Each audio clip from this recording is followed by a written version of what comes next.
锦瑟，李商隐。锦瑟无端50弦，一弦一柱思华年。庄生晓梦迷蝴蝶，望帝春心托杜鹃。沧海月明珠有泪，蓝田日暖玉生烟。此情可待成追忆，只是当时已惘然。La première chose qui m'a frappée quand j'ai découvert ce poème, c'est l'alternance des rimes en yen et de leur écho affaibli en an. La forme redouble ainsi le fond, puisque la grande cithare, dont le premier vers nous dit qu'elle a 50 cordes, n'en a en réalité que 25.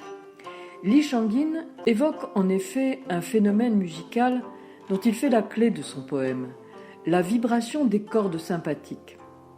Une corde sympathique est une corde qui entre spontanément en vibration lorsqu'une autre, avec laquelle elle est mystérieusement en harmonie, est réellement jouée par le musicien. Or, chaque corde, nous dit le poète, ressuscite en lui une année en fleurs, fait naître une réminiscence, un souvenir de lecture, une association d'idées. Les sons, les couleurs, les parfums se répondent, dira Baudelaire. La grande cithare, dont les chevalets dessinent un vol d'oies sauvages sur des cordes de soie, invite par son apparence même au voyage imaginaire.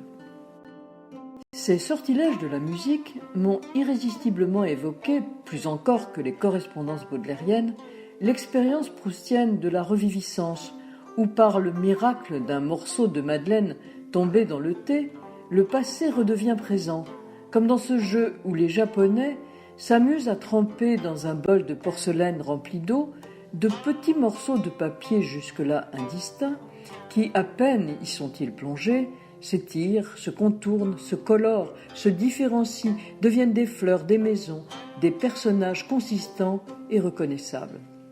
Connaissant le taoïste Zhuangzi, qui rêvant d'un papillon ne sait plus si c'est lui qui rêve du papillon ou le papillon qui rêve de lui, j'ai ensuite compris que le poème évoquait le dédoublement permanent du réel et de l'illusion. Mais ce dédoublement du réel dans l'illusion est aussi son redoublement poétique, comme en témoignent les échos qui se tissent entre le poème de Li Shangin et les mythes antiques. La grande cithare, dit la légende, avait bien 50 cordes à l'origine. C'est un empereur des Zhou qui aurait ordonné qu'on en supprime la moitié, tant sa musique le bouleversait. J'ai enfin été saisi par la beauté de ces images où le matériel s'immatérialise et où l'immatériel se matérialise. Ces perles de lune pleurant à la crête des vagues auraient fait pâlir d'envie les romantiques, et les impressionnistes auraient été fort étonnés de découvrir qu'un Chinois du IXe siècle décrivait bien avant eux les tremblements de l'air sous les ardeurs du soleil. Inconsolé, tel l'empereur Wang, le poète, dont les amours avec une dame de cour ou une nonne taoïste ont été contrariés, évoque enfin son chagrin. Ces reflets de lune brillant de larmes rappellent Chang-e, séparé de son époux, exilé sur la lune comme l'amante recluse dans un temple ou au fond du palais. La chute du poème, qui oppose la permanence du souvenir et l'impermanence du réel, la durée des années et les impressions éphémères, ouvre un abîme vertigineux de mise en abîme. Évanescent comme la musique, le présent se déréalise et ne se réalise qu'au passé. L'écriture idéographique symbolise bien ces jeux de miroir. Le caractère se, cithare, où le composant Wang, le roi, se redouble au-dessus d'un cœur brisé, bi, ce à quoi le cœur ne peut se soustraire, est l'emblème graphique de tout le poème. D'emblée, le titre du poème, Jin Se, pose question. Que signifie cette grande cithare ornée de brocart? L'image de l'étoffe de soie brochée d'or et d'argent, chatoyant dans la lumière, transcrit sur le plan visuel les harmoniques sonores dont nous parlions plus haut et les jeux d'écho qu'elles suscitent. Chacun d'eux correspond à un mode musical différent, à l'une des 4 voix de la grande cithare, rêveuse ou élégiaque, sombre ou lumineuse, chacune résultant d'une position différente des chevalets mobiles. Reste que le brocart est un tissu. Si les cordes de la cithare sont de soie, seule sa housse ou les rubans noués à son plateau peuvent être de brocart. On peut donc se demander s'il ne faut pas entendre dans ce titre étrange le nom de la femme aimée, car il n'y a pas de différence entre nom propre et nom commun en chinois. Grande cithare et ornements de brocart appartiennent au répertoire onomastique féminin idéal des étoffes, fleurs, bijoux, parfums, instruments de musique, pierres précieuses. C'est pourquoi j'ai choisi de rendre le titre par la métaphore de la grande cithare en robe de brocart. Certains interprètes pensent d'ailleurs que Jin Se était le nom réel de l'amante adorée. Comme le note François Chang, le poème est parcouru de discrètes allusions sexuelles dont on trouve les clés dans la sexualité dans la Chine ancienne de Van Gulik. Dans l'érotique taoïste, les cordes de la cithare ou les cordes du luth désignent les grandes et les petites lèvres du sexe féminin. Quant au mot zhu, qui désigne les chevalets mobiles de la cithare, il signifie aussi colonne ou pilier. Associé au jade, dont le poète se rappelle l'échauffement au soleil de l'âne tienne, il désigne le pénis en érection. Le poème résonne donc de l'union harmonieuse des cordes de la cithare et du pilier de jade, où résonnent encore les sons célestes du lithophone, du carillon de pierre antique. Quant à l'association du jade et des perles, elle nourrit elle aussi les métaphores musicales et érotiques chinoises. La voix se fait baiser, comme un vibrato de jade. Les vers du poème caressent l'oreille, enfilés comme un collier de perles, écrit un poète Tang. Graves et aigus se mêlent dans le jeu du luth, dit un autre, tels de grosses et de petites perles, déversées sur un plateau de jade. Les jeux du yin et du yang redoublent ces échos harmoniques. Le jade, pierre mâle et impériale, est yang, tandis que les perles, féminines, sont yin, comme la lune à laquelle elles sont associées. Tout oppose les vers parallèles du distique central, la lune et le soleil, les eaux froides de la mer et la chaleur ardente de l'air, la couleur lumineuse des champs bleus et l'obscurité glauque de l'océan, le mouvement ascendant des vapeurs d'azur censées émaner du jade en vision féerique, le mouvement descendant de la lune se reflétant dans l'image miniature des perles miroitant à la surface des vagues. Poème des métaphores, Jin Se est aussi le poème des métamorphoses. À l'énigme joyeuse, Yang, du lettré Zhuangzi, qui se perd dans un vol de papillons, répond l'énigme tragique, Yin, de l'empereur Wang, disparu sans laisser de traces après la mort de sa favorite. On croit entendre ses sanglots dans le chant d'un coucou, un chant sanglant dont naissent les fleurs d'azalée. Nature et culture, règne animal, végétal et minéral, éléments, l'eau, l'air, la terre, le feu, se fondent ainsi en une suprême harmonie qui n'est autre que la voix du Tao, générant le cycle sans fin des êtres.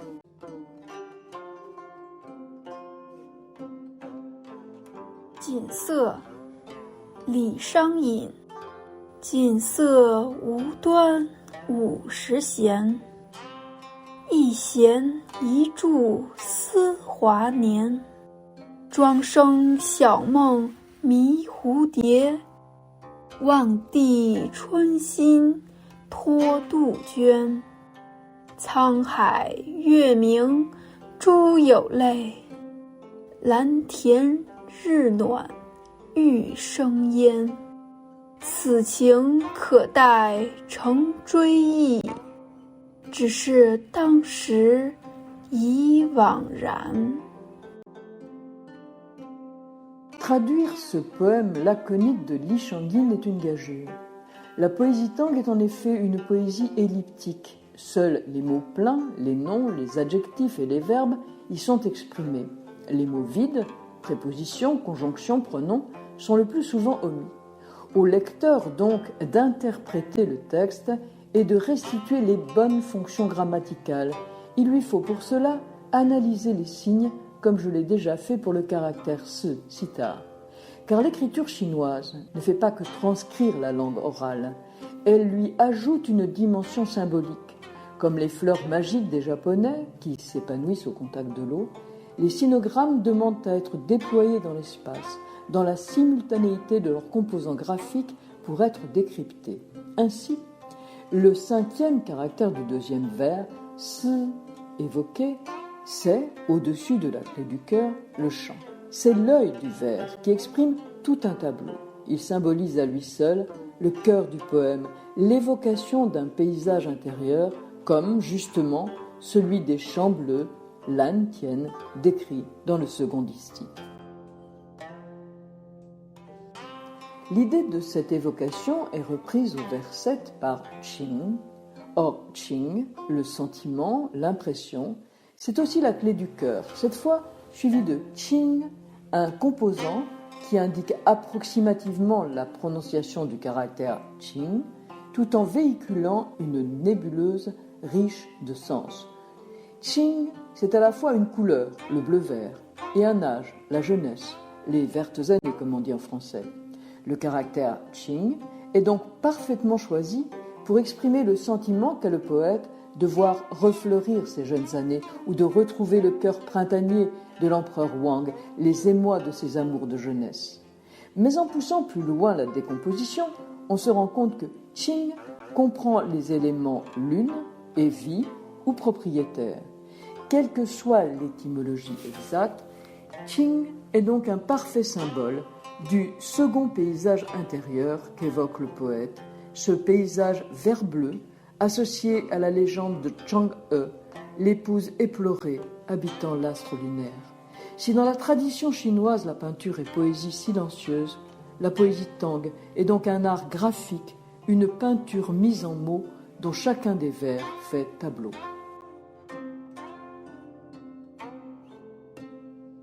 Jouant du vide et du plein comme le peintre, Li Shangyin va jusqu'à donner au vide de l'absence une présence tangible. Il accumule dans le dernier vers les mots vides que le reste du poème évite soigneusement, simplement, à ce moment-là, déjà. Là encore, il résume en un pictogramme cette dialectique de la présence-absence. Le mot Wang, au dernier vers, veut dire tout à la fois posséder, il représente un cœur pris dans un filet, et déposséder, le composant Wang, symbolise le vide insaisissable de l'absence. Reste que la poésie est faite pour être dite ou mieux chantée. Si le lu, shi, le huitain régulier n'est pas mis en musique, il reste destiné à être psalmodié. Or, la musicalité est inhérente aux Chinois. Ces 4 tons modulent de l'aigu au grave et du grave à l'aigu en passant par le médium. Qui plus est, ils ont une durée variable, longue, moyenne ou brève, comme nos blanches, nos noires ou nos croches en quelque sorte. En outre, composé d'une gamme restreinte de syllabes, riche en homophones, le chinois favorise les rimes et les assonances. Que le mot Wang soit quasi homophone du nom de l'empereur Wang n'est pas un hasard. Ajoutons à cela la prosodie, qui donne le rythme du poème. Dans le huitain heptasyllabique, la césure se fait après les 4 premières syllabes. Les accents, les temps forts et les temps faibles tombent ainsi. Faible, fort, fort, faible, fort. Comme une partition de musique, le poème chinois requiert donc un double système de lecture, à la fois diachronique, dans l'ordre des successions, et synchronique, dans l'ordre des simultanéités. La structure du poème, très complexe, compose un jeu d'écho. Les 2 premiers vers linéaires exposent le sujet. Suivent 2 distiques de 2 vers parallèles chacun, développant le sujet. Les 2 derniers vers, symétriques des 2 premiers mais non parallèles, reviennent dans un retour réflexif sur le sentiment de reviviscence exposé dans les 2 premiers vers. Le parallélisme des deux distiques enchâssés est à la fois syntagmatique, ils ont deux à deux la même structure grammaticale, et paradigmatique. Chaque terme de l'un convoque l'autre en écho dans un jeu d'opposition différentielle et ne prend sens que par lui. Ainsi, par exemple, au rêve matinal de Zhuangzi correspond le chœur printanier de l'empereur Wang. Voici un inventaire de ces couples d'opposition. Je vous laisse le parcourir tout à loisir. Est-ce un hasard ? Je compte 25 oppositions binaires de 50 termes. Les deux distiques de vers parallèles, chatoyant comme un tissu de brocart, sont enchâssés dans deux distiques linéaires, symétriques mais non parallèles, qui les enserrent comme le corps de la cithare enserre cordes et chevalets. Le poème dessine donc structurellement l'épure de la grande cithare comme il dessine en creux l'image de la femme aimée. Le dernier vers, à double entente, évoque à la fois l'impression fugace de la réminiscence et l'amour perdu.